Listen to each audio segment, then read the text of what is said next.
Namaste everyone. I am Varsha Gala from the Yoga Institute, and today we have with us Dr. Ananda Balayogi Bhavanani. Namaste sir, I welcome you on this platform today. Namaste, namaskar.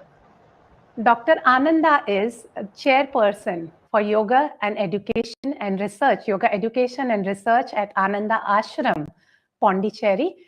He is also a director of Institute of Complementary Medicine and Salutogenesis, medical person by his education. He is a gold medalist in his MBBS medical studies along with diploma in yoga and family health.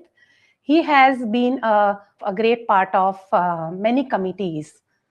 So he has served as part of many committees of Ministry of Ayush, including its steering committee, Yoga Certification Board. He is also a lecturer or a professor for yoga therapy at Balaji Vidyapith, Pondicherry. The list is long. I am trying to recollect his degrees and his achievements. He is also a consultant resource person for traditional medicine for World Health Organization's Collaborative Center in New Delhi, that is Morarji Desai Institute of Yoga. He is also a joint secretary of Indian Yoga Association. He is the first Indian who was recognized by International Association of Yoga Therapists in United States of America. He has authored many books, many DVDs, many videos, and all over on social media. He's touching many lives. I'm one of his fan on that, and I have learned a lot from listening him on social media. Thank you so much, Dr. Ananda. We are blessed to connect with you today, and I offer you a warm welcome on behalf of Hansaji Yogendra, Dr. Hansaji Yogendra, the Yoga Institute Santa Cruz, and also Life Management Yoga Center, which is run in Hong Kong by Hansaji's disciples, Sangeeta Ahujaji and Romesh Ahujaji. The center is completed 25 years, and they are the followers of Dr. Jaydev and Hansaji. So, Dr. Ananda, today we would like you to throw light, being a professional, medical professional yourself, I mean, and master of yoga. So we want you to bring in synthesis of both today and throw some light on how this tradition of yoga can be helped in modern medical setting. So yoga therapy in modern medical setting is what we want to discuss with you today, and we want you to guide us on this field today. And to start with, my first question to you is, modern world today, sir, is more directed towards postures. So being a trainer with Yoga Institute past 15 years, I know that when a student is entering our gate, is coming to learn postures, little about breathing techniques and meditation. But when one goes deeper, one understands that yoga is not just technology, it is philosophy and it is psychology. We have Patanjali Yoga Sutra, 195 sutras guiding us for mind psychology. And we have Yoga Vasishtha, probably before Patanjali, which is talking about psychosomatic disorders. And then we have Hatha Yogic scripture, which is my subject, which the subject that I teach in Yoga Institute. And that is directed towards a disease specific. I mean, if you practice this, you are benefited in particular disease. So this is our tradition of yoga scriptures and how we can apply. We just want you to guide us their applicability in today's modern medicine world, where the more focus is on the drugs, transplants, scans. So that is what my first question to you is. So namaste, namaskar, swagatam, vanakkam, and such a pleasure to be with all of you sharing this wonderful space. It's all because of the grace of the gurus this can happen. So offering our salutations to the Guru Parampara. Om Shri Gurubhyo Namaha Hari Om. I would like to express my gratitude to Ma Hansaji for this opportunity and congratulate Ramesh and Sangeeta Ahuja on this 25 years of the Life Management Yoga Center. This is no mean achievement. And being part of an institution that now has crossed its 50th year a couple of years ago, I know the challenges that are there to run an institution and stay true to our path of yoga itself. In modern times, yoga has become equated with only one anga, and that is asana. And even asana, to a great extent, has just become some body posture or a pose or an Instagram craze.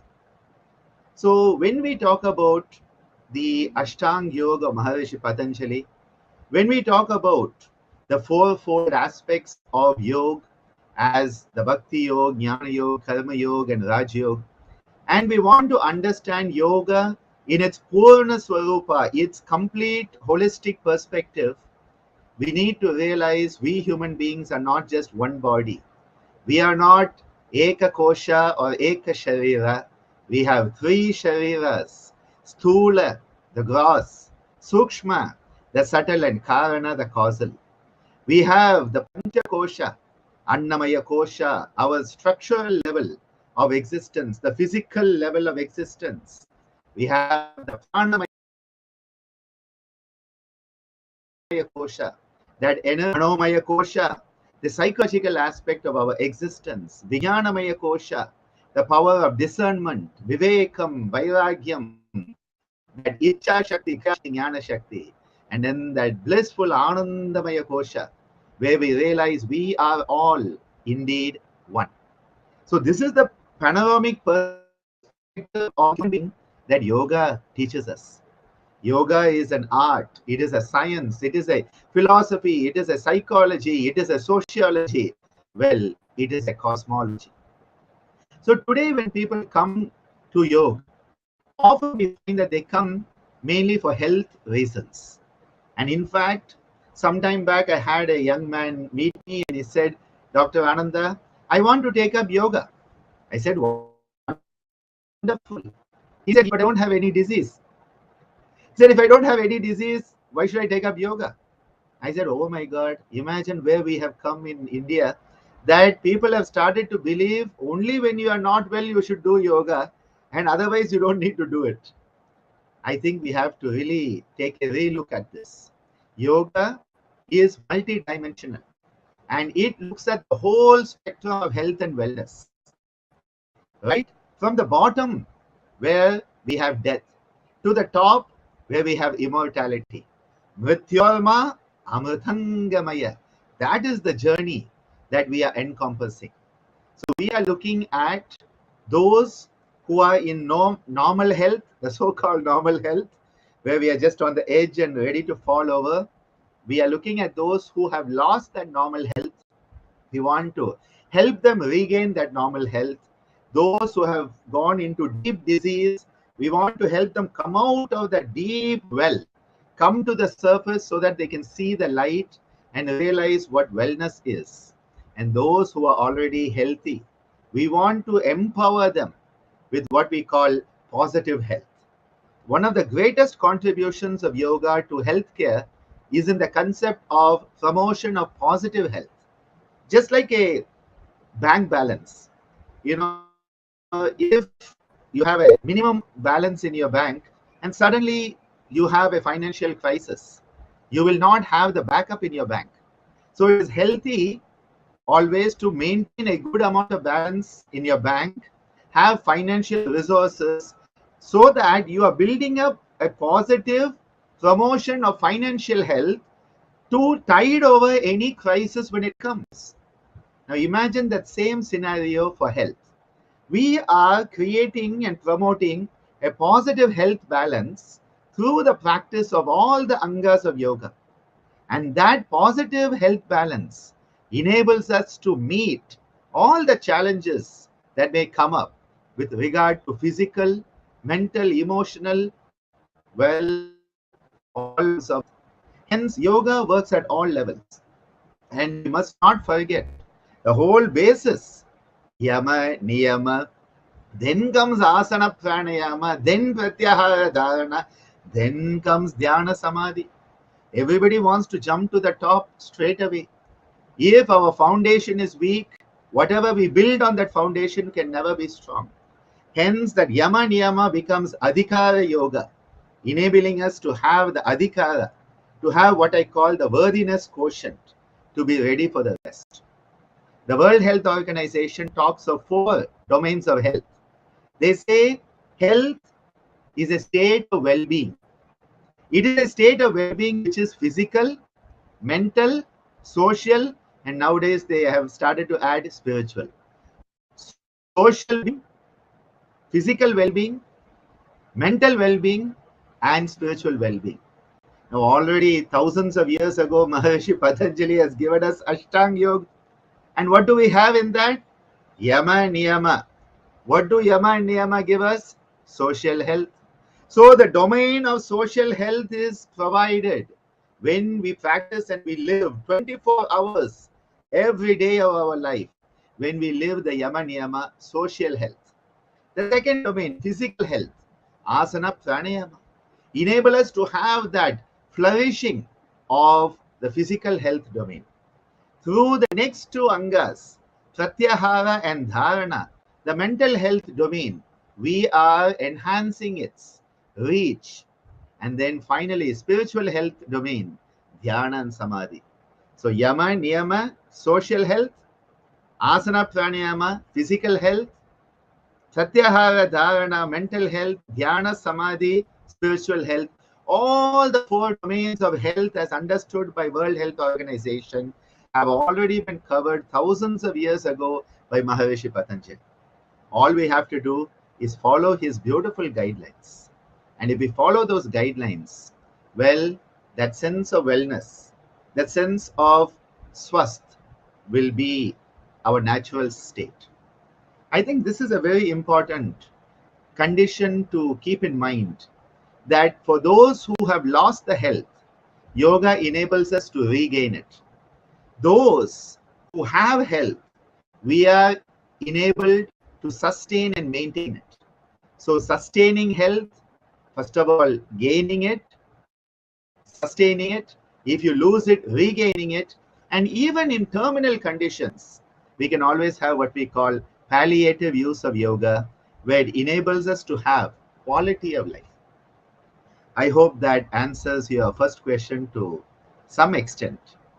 Different dimensions, you have opened up many new dimensions to Ashtanga Yoga. So what World Health Organization is giving us 4 parameters of health, all inclusive in Ashtanga Yoga. Are very correct. And also I liked very much on that what you said, that investing, the way we invest in SIP, very famous term nowadays, systematic investment plan. So this is systematic investment health plan. For the people who are already having ill health, they can regain it. But people who are having no health issues, but they can prevent whatever problems that they will be getting in future. Very correct, sir. Very enlightening answer. Thank you so much for that. And systematic investment plan means that there has to be regularity, repetition, always. That is where abhyasa comes in. So just as SIP is a financial abhyasa, we need to have the yoga abhyasa to have the SIP towards the health master plan. That's a beautiful concept. Thank you so much. Maharshi Patanjali says Dirgha Kala and Nairantarya. Same we follow in SIP. So Nairantarya, continuous. So exactly what modern men can understand this language, and very applicable. So one question which was given to me that I must ask you, that Yes. COVID situation, which we all of us have gone through this past 3 years, and now we have recovered and standing tall now. And India, to be very specific, was actually able to cope up with the after effects and the symptoms and all the difficulties that we faced during COVID.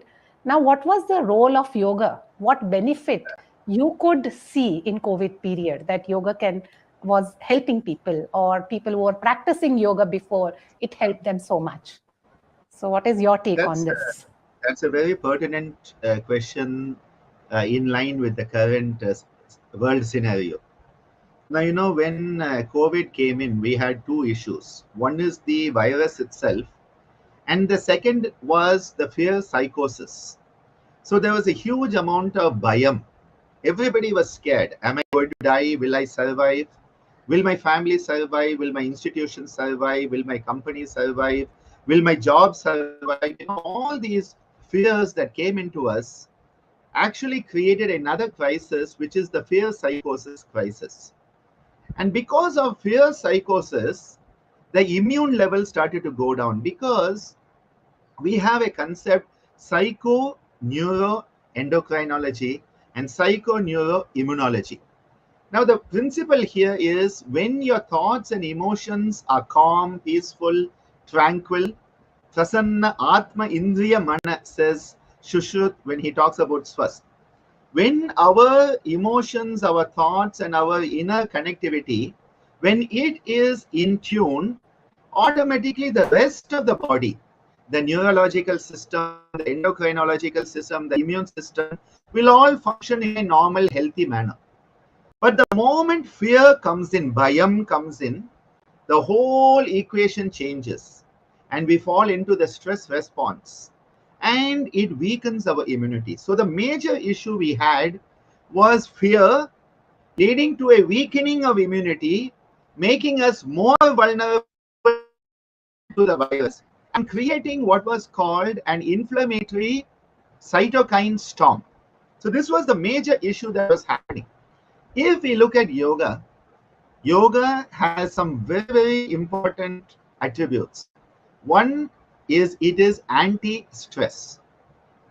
Okay, so the first one is anti-stress. The second, it is anti-inflammatory. So anti-stress, anti-inflammatory, these two qualities, when they come together, they have actually enabled us to work against the stress, which is the bayam, the fear, and understanding to move from bayam to abhayam. From bayam to abhayam is a shift from the sympathetic stress response to the parasympathetic relaxation to abhayam. From stress to relaxation. From disease to ease. This is a shift that yoga has provided. And we have seen so many of the yoga practitioners, either they didn't get the COVID, or if they got it, it was of a milder variety. And if they got it, they were able to recover better for most of the time. Now, unless there were other, comorbid conditions, we did lose many people, and definitely we pray for their peace. However, the majority, what we found is, either they didn't get COVID, they got a milder form of COVID, they recovered easily from the COVID back to normal. And the most important one, which we have been dealing with now for more than a year, is post-COVID syndrome, long COVID, which includes psychological disturbances, depression, anxiety, because of what they have gone through, especially those who are hospitalized. Many who are hospitalized, who are in ICU, it has become a trauma. They are suffering post-traumatic stress disorder. And what we found is, the yoga practices have enabled us to deal with the post-COVID, what is called long COVID, much more better. So one, it may have prevented COVID in many people, may have made sure that it was a milder form of COVID even if they got COVID, minimize the number of infections, it may have enhanced the immune response, it may have reduced the stress, reduced the inflammatory cytokine storm, and in the long COVID, it has actually helped have healthier outcomes. So many people I have seen that some of the simple pranayamas help them shift from the oxygen saturation. Before COVID, nobody knew of something called, oxygen saturation and this fingertip pulse meters. Nobody knew it, except in, medical professionals. Suddenly now everybody knows what is PO2. Oh, it should be more than 95, 96, low 90s, 80s. Either during the COVID who had lower 90s or after getting discharged was still in the high 80s, low 90s. We found that the use of pranayamas, especially the sound-based nada pranayamas, enhance the oxygen saturation. And people were telling me, they said, I cannot walk from this room to the next room without stopping 5 times. I'm so breathless. And they said, do this pranayama. I am becoming less breathless. Becoming breathful rather than breathless. And they could move around the house better. They could recover better. They could start to climb stairs better. So what we found is the slow deep breathing was one beautiful technique that helped a lot of people. The second is Nada Pranayama, including the Brahmari, where we do the humming bee sound. And in our tradition, we use the Pranava, where we use the sound of the Akara, Ukara, Makara. So the sound of the sound of oo, the sound of and bringing it all together. And what we found is suddenly 5 minutes of doing this practice and all the oxygen saturation levels were coming up to the best level that the person could have. So what we found is physically there were improvements, physiologically there were improvements, psychologically there were improvements. We could see the change in quality of life, and so many of them could come back to that moment where they could feel at ease with themselves. I am me again. So many people after COVID, they said, I don't feel like me anymore. I don't feel like myself anymore. They could start to come back to that sense of being themselves, being established in their own swa-adhishtana, having that sense of swabhiman, having that sense of sukhasthanam. All of that could come back. And we find now that the people who are doing the yoga practices today are much better off than those who were not doing during the 2 years of the pandemic. In our hospital at our university, Sri Balaji Vidyapeeth, we have an institute of salatogenesis, wellness, and complementary medicine. And hundreds of patients who were admitted at any time in our hospital, our yoga instructors went into the COVID ward, giving 20-minute yoga practices on all the 6 floors for hundreds of patients every day throughout that peak, the first, second, and sort of third peak type of situation that we had.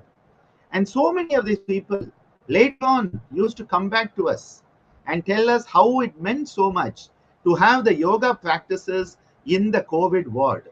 What a beautiful strength and courage it gave them to have the yoga instructor come in the full PPE kit and give the yoga practice.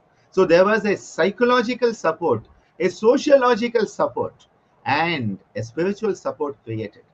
When they got discharged and went home, we gave telemedicine. So when they went home, they could have the yoga through the online sessions. And then once we opened up in-person classes, they have been coming back. So this is the type of work. So many institutes. I know the Yoga Institute has done a lot of work. So many members of the Indian Yoga Association have done tremendous work during this pandemic. And we have truly shown that the use of yoga as an adjuvant, complementary, integrative form of medicine can enhance the humanistic angle of healthcare. I hope that gives you a picture of how yoga and COVID come together. Answer, in fact, on COVID has answered my next question also, which I prepared for you today. So my next question was how pranayam can help in pain management. And when Wow. you say that in COVID, when they were your hospital that is there in Balaji Vidyapeeth, when the trainers were yoga instructors were going and making them practice pranava japa, bhramari, and slow breathing, it helped them on all the aspects, like right from the pain management to the psychological and the post-COVID effects. So I got your answer, sir, that pranayam is working on pain. If you want to add something on that how pranayam with respect to yogic therapy is actually working on pain management. Yeah. Thank you for bringing that up, because often when we talk of yoga therapy, yoga chikitsa, we get locked in asana therapy. And people forget that we have the biggest, greatest tool, which is pranayama. Because asana cannot be done by many people, especially if you want that Instagram asana, most people cannot do it. But pranayama is relatively more achievable by most of our population. They can do it where they are. They don't need props for it. They don't even need to go someplace. They can do it wherever they are. So pranayama is very accessible. Today we talk of accessible yoga. Pranayama as a therapy makes yoga and yoga chikitsa, yoga therapy accessible right at the bedside. So we have seen patients in intensive care. Right in the intensive care, you can give the pranayama. Now, you cannot have them do much asana when they are in intensive care, in the ICU. Pranayama can be there. So, how does it work in pain management? Pain is actually a protective reflex. And that is why nature has given us pain. So that we know that we are in danger, we want to protect ourselves, and hence we avoid the pain. So, pain as a protective response to safeguard our life and our limbs. However, most of the time, what we find is that pain has a huge psychological component. And this is understood as the pain threshold. There is a certain threshold below which, if there is pain, you don't feel it. So, say this is your threshold, okay? You may have pain here, but you don't feel it at all. So, you say, Dr. Ananda, there's no pain. No dukkha, only sukha. But then what happens? The pain comes up to this level. The moment it hears you say pain, and then as it goes up, you say pain, pain, pain, pain, pain, pain, pain, pain, pain, pain, pain. Pain threshold. And this is why that pain threshold is individual. Each individual has their own pain threshold. That is why no two people feel pain the same way. You know, the same hot cup, you have three people hold it. One person cannot hold it. Another person is holding, and not only holding but drinking that chai, and a third person doesn't even know that there is any chai in it, because there's no sense at all. See, the level, the pain thresholds change a lot for people. But what does pranayama do? It resets our internal mechanisms. How does it reset the mechanism? So your pain threshold, which was here, for some people it goes down. So now what happens? The most minimum amount of pain, you start to feel pain. So what happens if you can reset your threshold here? You can have all of this pain without actually worrying about it and letting it hinder you. But if your threshold is down here, the minimum amount of pain disrupts your life and your functioning. So what we find is that pranayama, especially, it resets your pain threshold to a higher normal value. Which had gone down to an abnormal low value, making you feel pain for everything, now it has reset to a higher normal value where you can tolerate pain better. And when the pain is truly a threat, you take action. How does this happen? Very simple. Normally, the back of our head, what is called the brain stem, is where the breathing center lies. So normally we are breathing unconsciously. Automatically we are breathing, autonomic function.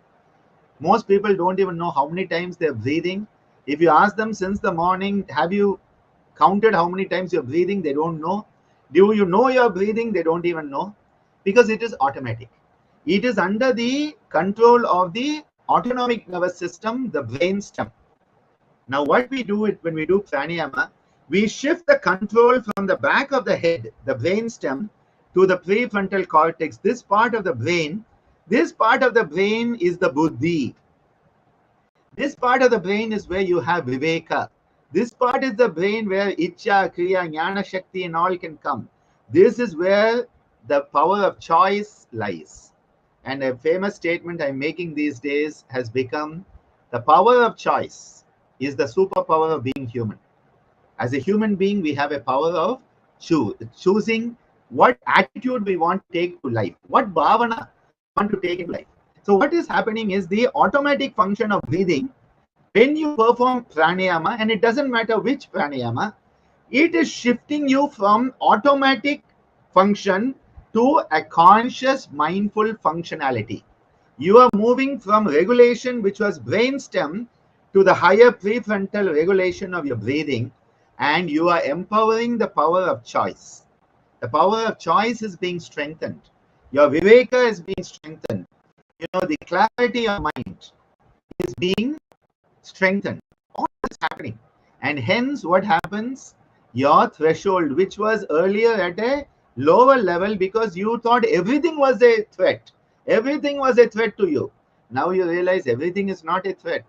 The dog barking next street is not a threat to you. But earlier you were like, oh my God, a dog is barking. Yeah, two blocks away. If it barks under your table, you should get up and run. When it's 2 blocks away, why should you react that way?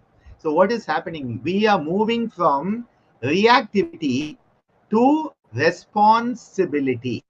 So we move from reaction to response.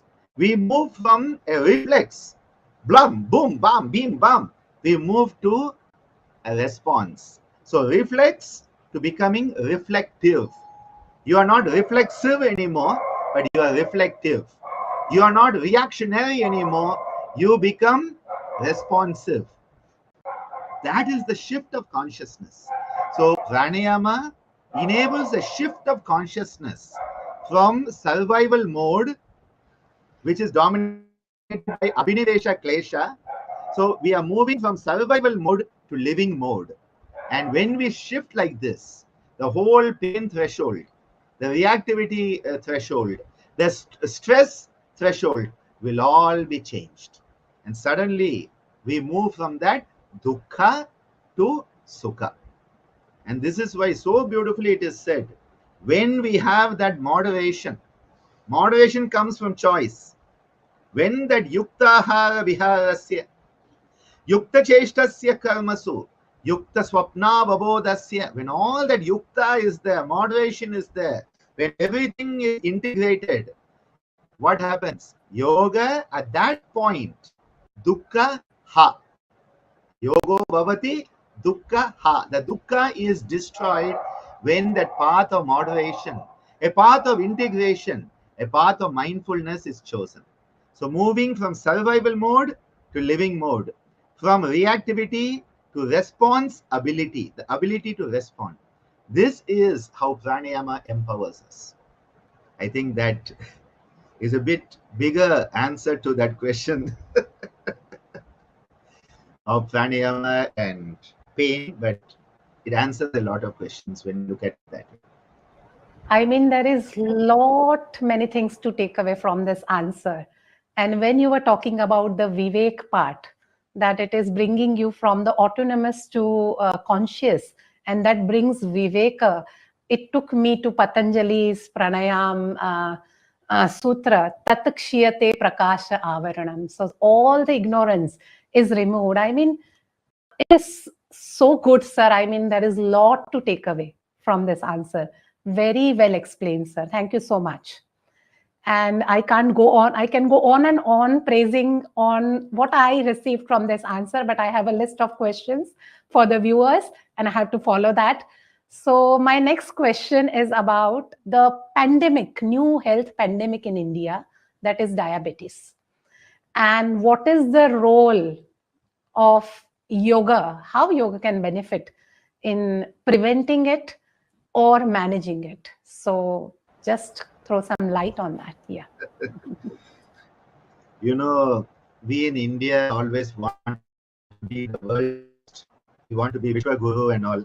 And often what we find is a few of these things, we become number one when we don't want to be number one. And we are actually the top of the charts when it comes to diabetes and metabolic syndrome today. And if you go back 100 years, when the Yoga Institute was founded, 100 years ago, the number of people having diabetes in India was way, way, way, way, way, way lower than what we have today. And if we look at it and analyze it, we will see that our lifestyle has actually led to these lifestyle disorders. And diabetes, metabolic syndrome, hypertension, coronary artery disease, all of these non-communicable diseases, they are lifestyle disorders. The word itself tells you what the problem is. It is a disorder of the lifestyle. So the lifestyle had a certain order. We have lost it. And from order, we have gone to disorder. From harmony, we have gone to disharmony. From ease, we have gone to disease. And this is why when we want to deal with lifestyle disorders, for example, diabetes, it is pertinent that we have to change our lifestyle. You cannot manage diabetes and other lifestyle disorders by medicines alone. You cannot manage it just by asanas unless you change your whole lifestyle. And when we talk about lifestyle, I think the five-pronged cultural aspect that India gives us is the best ever lifestyle. Achar, Vichar, Ahar, Vihar, and Vyavahar. When we can understand what are my activities in my day, what type of thought patterns am I thinking, what type of food am I eating, both the physical food and the mental food that we are putting in to digest, what type of relationships do I have, how do I choose to relax and have recreation. When we look at these five aspects, achar, vichar, ahar, vihar, and vyavahar, we will realize that all these five components are components of yoga chara, a yogic lifestyle. So here the answer is not do Viparita Karini every day, do Kapalbhati every day, do Nadi Shuddhi, do Jayati and do Anisara and Vaman Dauti 3 times a week. See that, what I call that is Yogopati. I coined a term nearly 20 years ago, Yogopati. So what that means is using yoga practices like you are using prescription. You have a headache, take paracetamol. You have a thyroid problem, take L-Troxin. You have hypertension, take nifedipine or a calcium channel blocker. You have diabetes, take Daonil or metformin or insulin. You have a problem, do Viparita Karini. You have that problem, do left nostril breathing. You have this problem, do right nostril breathing. This is Yogopathy. It is not Yoga Chikitsa. Yoga Chikitsa, the primary base of the foundation of the pyramid of Yoga Chikitsa is healthy lifestyle choices. And this is where that earlier answer, Pranayama, empowers us to make better choices, to make healthier choices. My father often said, if you want to be happy, do happy things. If you want to be healthy, do healthy things. But people want to do unhappy things and be happy. They want to do unhealthy things and be healthy. And that is where the whole problem lies. Can I do whatever I want and you give me one asana that will cure my diabetes? It will not work that way.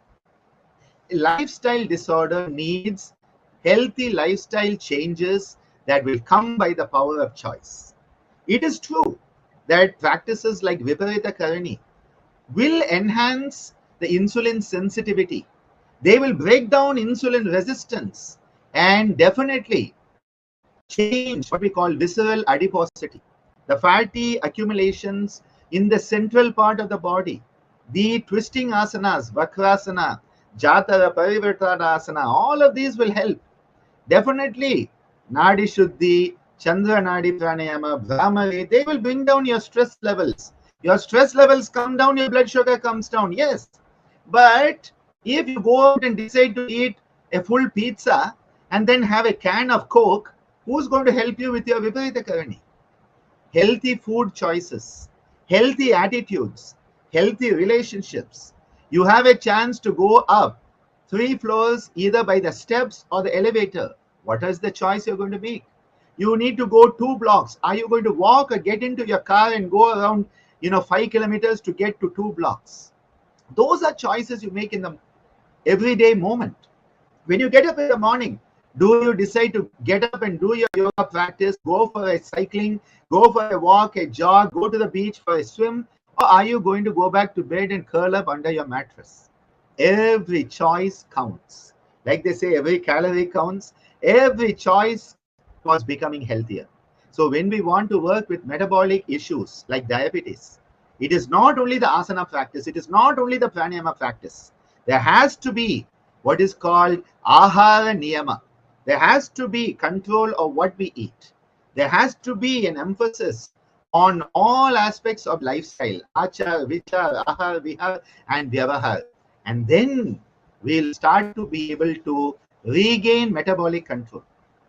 Because a very simple thing, three poisons. They say white sugar, white rice, and white flour, maida. These are the biggest poisons for diabetes and metabolic syndrome.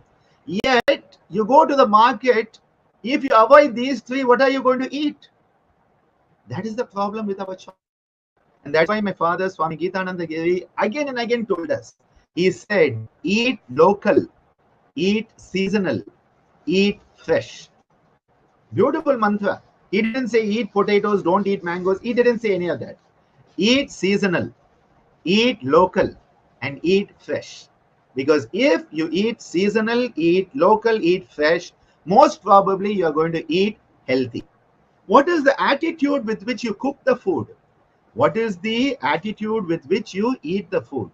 That is why we chant Brahmarpanam, Brahma Vir, Brahmagno, Brahmana Hutam. Why do we chant that? To make it a punya ahara. It becomes prasad. And at that point, we start to offer that concept of Ishvara Pranidhana comes into each and every aspect of our life. As a dear friend, senior friend told me recently, if there is no expectation, there is no frustration. When we can live a life of nishkama karma, when we can have the seva bhavana, and when we can realize we are only a tool for the divine's master plan, the stress levels come down. And then we realize we as a human are here for a purpose. We need to fulfill that purpose. And when this type of attitude, bhavana, comes into our life, automatically metabolic control will start to be regained. And this is why yoga chikitsa has to be holistic. Piecemeal use of yoga therapies for medical conditions, somebody else's diagnosis, it is yogopathy, not yoga chikitsa. So, yoga pathi and yoga therapy, yoga chikitsa are totally two different things. Yoga chikitsa, yoga therapy cannot be a disease specific. There has to be a complete lifestyle change. As Hansaji says, all of us, all teachers and all students, she keeps telling all of us that 1 hour on the mat, if you are doing, you can't give a statement that I am doing yoga. The other 23 hours matter the most. How you eat, how you react, how you respond, how you sleep, all that matters. So other 23 hours will decide how your health is, and not that 1 hour you are doing asanas on the mat. Very correct, sir. And also there are many questions whenever we organize health camp, women's health camp. So when I see that all young girls coming for the camp, all of them commonly, many of them, not all of them, but 70 to 75% of them are having problem of PCOD. So what is the role of yoga in this hormone related issue? So we would like you to give your guidance on that. Yeah. This polycystic ovarian syndrome, earlier they used to call it polycystic ovarian disease, PCOD. Now they call it PCOS. What we have found in recent times is it is very similar to the metabolic syndrome that I was mentioning earlier when I talked about diabetes. So whenever we are talking about metabolism, whenever we are talking of the hormonal endocrine system, we have to go a stage above it. And the stage above it is what I call psychoneuroimmunology, psychoneuroendocrinology. So how you think, how you feel, how you emote is what is considered that psychological makeup, which is part of our limbic system in our brain. It influences the hypothalamus, which is the master conductor. The hypothalamus controls the whole endocrine orchestra, pituitary and down. The hypothalamus controls the autonomic nervous system. The hypothalamus controls whether you feel hungry or not feel hungry, whether you feel thirsty or not. The hypothalamus controls your temperature regulation. The hypothalamus controls everything basically physiologically. But the hypothalamus is controlled by how you feel. So how you feel influences the hypothalamus, that then controls the endocrine, and from the hypothalamus the pituitary gland gets affected. The pituitary gland will then come down and affect your endocrine glands, including the gonads, the ovaries. So the ovaries which are not functioning is not the first cause, but it is the final manifestation. When we talk of yoga chikitsa, we say heya hetu and hana upaya. So what is the heya? PCOS. But what is the hetu? The hetu is not lying in the ovaries. The hetu, the root cause, is lying in the pituitary, the hypothalamus, and how you feel and emote. And this is why both the practices which are working on the apana vayu, again in yoga chikitsa, it is important to understand the diseases not just from the medical diagnosis. We say PCOS, it is a medical diagnosis. What is a yoga diagnosis? How do you assess it from the yogic point of view? It is a pranavayu imbalance, which is the apana vayu imbalance. So the apana vayu is not working properly. Why is it not working properly? How can you harmonize the apana vayu? You are then choosing the yoga practices to harmonize and enhance the functioning of apana vayu. This is how we approach it. And what we again find is in the pathophysiology is that insulin resistance, same thing we talked about in metabolic syndrome, same thing we talk about in diabetes, that insulin resistance plays a role here. Again, the adrenal glands play a role here. The adrenal glands, especially the cortex, it plays a role. And that is why you start to have the hirsutism, the hair growth, and male characters start to come in often in many of the people who have PCOS. It is because now the adrenal viralization is happening. So the adrenal gland, and it's again under control of the pituitary. Pituitary is under control of hypothalamus. Hypothalamus is influenced by how you feel. And that is why the young women today, the pressures that are there on them from the family, from the peer group, from the society, to conform to certain images, images that are beyond normal, images that may not be attainable, and the pressure that is put, the stress that is put. And this type of stress that is coming in is creating a friction at the level of the psyche, what we call the adi. And that friction which is there, that imbalance is coming down into the body as a vyadi. Hence, when we want to deal with this, along with the asanas, you can do the Pavana Muktasana, you can work on the Uddiyana Bandha, the Mula Bandha, we do the Ashwini Mudra, you can again use Sarvangasana with Ashwini Mudra. It is an excellent practice to work on that Apana Vayu and harmonize it once again. You can do these practices. However, the root cause is right here.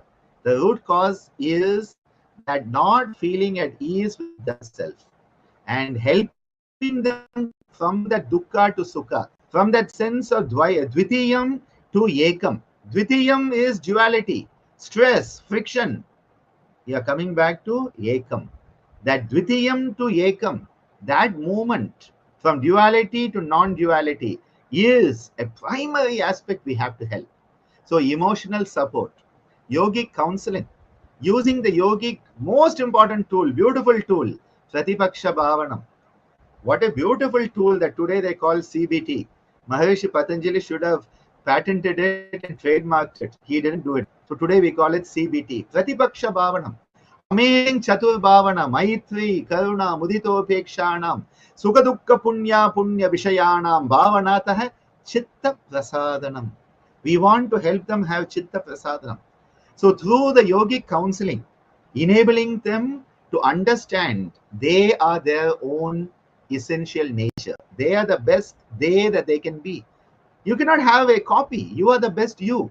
Can we give that strength, courage to our young women? Can we empower that Nari Shakti, that beautiful feminine energy that is part and parcel of Bharatiya Sanskriti, our Indian culture? Can we do that?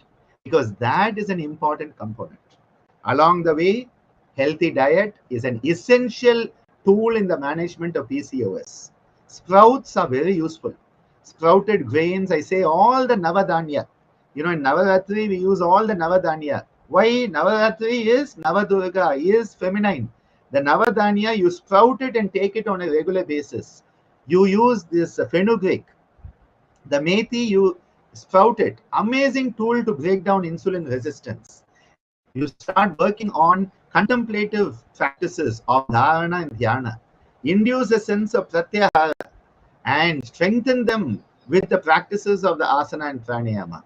And remind them who they are. They are the divine mother.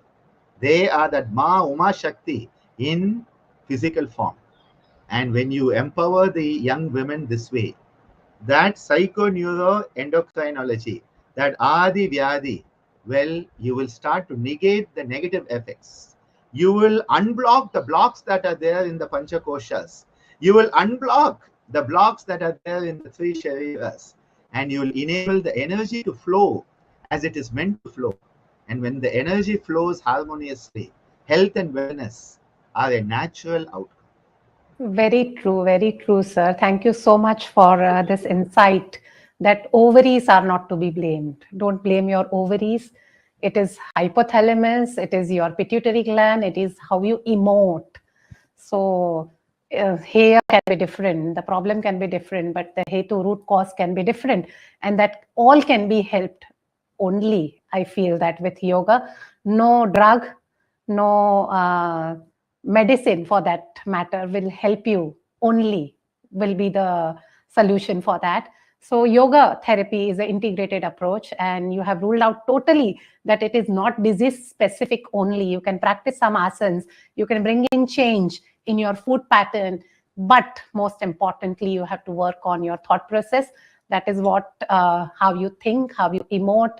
So beautiful, Chitta Prasadanam, connecting everything together. It was such a beautiful answer, sir. Thank you so much. And it is going to help, I'm very sure, many students, teachers, whoever are viewing this video later.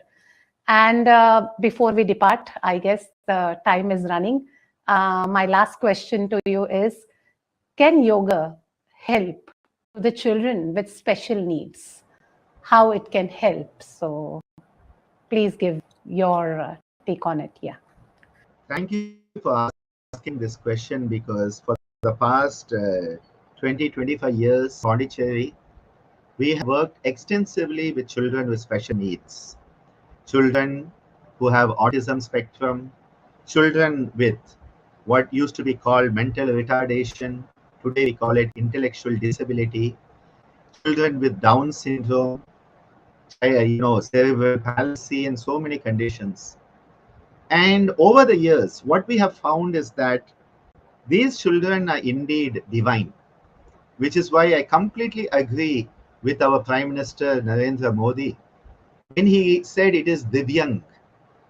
It's such a beautiful term, and in fact, we at our university center, we created a special package for children with special needs called Divyanga Yoga. And not only is it a special package, but it is also part of another concept, which is a best practice called making yoga fun for special children. So my FSC, making yoga fun for special children, because yoga has to be made fun for the children. I often find many yoga teachers, when they are trying to teach children, even children without special needs as well as children with special needs, what happens is they make it so serious. We have to approach it in a playful manner. This playful manner is a beautiful tool when you deal with children, and you have to connect heart to heart with them. One of my colleagues, Dr. Meena Ramanathan, has done extensive work. We have published extensively on the impact of yoga in children with special needs. And I would like to highlight recently a work we did with children with autism spectrum. And our dentistry unit in our university, they have a program to educate the children who have autism. They educate them in toothbrushing and dental hygiene. So there's a protocol that is normally followed. And what was done was, to that protocol, we added the yoga practices. So the yoga practices, when added to the dental hygiene training program, we found that the children were able to learn the dental hygiene better, and the overall outcome of dental hygiene was better when you add yoga to the mix. So I had someone ask me, they said, which asana helps dental hygiene? I said, it's not an asana of pranayama. It is the holistic Purna approach of yoga. Purna yoga is what helps, where you have to make it fun for them. You have to do it with them. You have to bond with them. You move with them. They move with each other. You create that beautiful sense of oneness amongst all the human beings. You become part of that whole circle. And what happens is you enhance the capacity to learn better. And what we find is they are able to learn better. We have documented that their reaction time, which is the speed of the central neuronal processing, how fast the nervous system processes information, that is enhanced by the pranayamas. And what we found, they can learn better. So they can learn the dental hygiene techniques, toothbrushing techniques better. And at the end, what happens? They now have better dental hygiene, not just dental hygiene, mental hygiene also is there. And this type of work we have done again and again. We have looked at pranayamas, we have looked at asanas, we have looked at play yoga. That is why we say making yoga fun for them is so important. And in one of our recent studies, we have reviewed it recently, the autism severity has actually come down after this period of study. This is unusual because normally, once you have a certain severity of autism, you don't expect it to change much. But we have actually documented a reduction in the severity of autism when yoga is brought in. So, yoga has a great role to play. The children with special needs is a population that is neglected. They are kept locked in the room. They are kept away from society. We have to accept them as part and parcel of our family. We have to look at the divine manifesting in them and give them that self-confidence. We find with these wonderful kids who were hiding in a corner, they were scared to talk to people. They didn't want to move with people. They now come whenever there's a yoga class. They come to the yoga class. They go and bring their friends and say, hey, yoga teacher has come, and bring their friends. That is the type of beautiful enthusiasm you can create in them. And when we serve them, we truly are serving the divine. Because often Dr. Meena and I discuss it. These children are said to be abnormal. I say no. They seem to be normal. It is the rest of us who I often have a big question mark how normal in quotes we are. Hence, there's a great potential. We have been doing it for, as I said, more than 2 decades now. Amazing output, outcomes, transformation of lives, and so many of those children have gone on to become a valuable member of society with that swabhiman, with that beautiful self-esteem that only yoga can give. Physical training doesn't give it. Other medicines don't give it. But yoga gives you that confidence. I can, I will, I am able. And this is what my beloved Ammaji used to teach our children.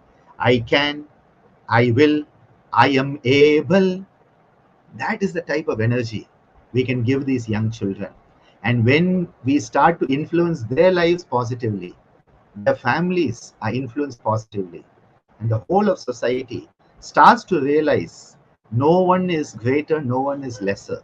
We are all having that same divine spark, that same Atma, that same Brahman, that same Prana is flowing through all of us. And this is why to serve the Divyanga is to serve the divine itself. Thank you so much for this wonderful insight. This reminds me of Swami Vivekanandaji's statement that every soul is potentially divine. Knowing the divinity and knowing and, helping these Divyangas at your university, such a great work, sir, you are doing. I have no words to appreciate for that. Really great work you and your teachers and whoever connected to to you are doing. And when you were talking about them, you were so emotional, sir. I could see that last answer, you are very emotional and very connected. So make them able, make them confident, make them live, make them work. I mean, that is such a great thing, sir. Very nice. Thank you so much. We are very, very fortunate. Specifically, I feel that I am blessed to be connected to you, talking to you one to one. And I'm very sure that looking at this interview, everybody is going to gain many things, not just treating yoga as a therapy on the physical part, but going beyond. And many therapy courses, many students are doing, my students, I have done many therapy courses, but the way you have presented yoga therapy in a different way and very acceptable and applicable way, sir, it is going to help me and millions of your followers for sure. Thank you so much. Thank you. Such a pleasure, and offering my best wishes to the entire team of the Life Management Yoga Center. Congratulations on this achievement of the 25th anniversary. My pranams to Ma Hansaji and my love to my whole yoga family at the Yoga Institute. Dhanyavad. Thank you so much. Nandri Vanakkam. Thank you, sir. Thank you.